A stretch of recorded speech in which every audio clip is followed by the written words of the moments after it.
srpskog naroda. Da li ćemo to da dozvolimo?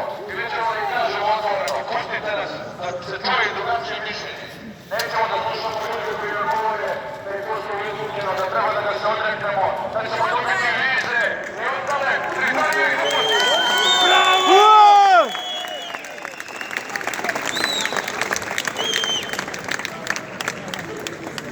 Znamo da SDS nikad nije bio pravi glas srpskog naroda, ali evo i njima pružamo priliku da prvi put u istoriji to postanu i da puste ljude koji imaju da kažu drugačije mišljenje od onoga koje nam se svakodnevno plasira i truje ovaj narod sa nekim defetističkim izjavama.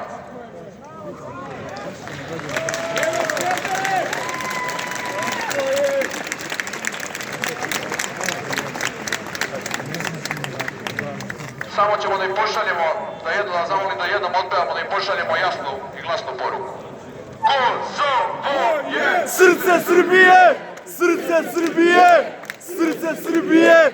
Kosovo je srce Srbije! Srce Srbije! Srce Srbije! Kosovo je srce Srbije! Srce Srbije! Srce Srbije! Kosovo je srce Srbije! Srce Srbije! Srce Srbije!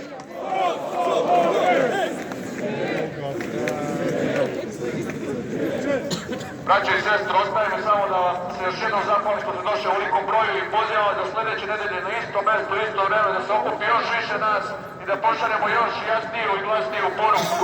Ne damo Kosovo i Metohiju. Tako je!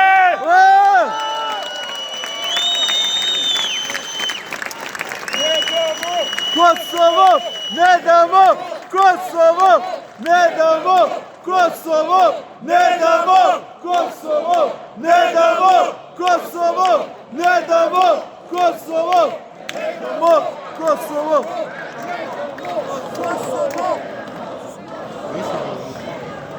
Vidimo se utorak od 18 časova na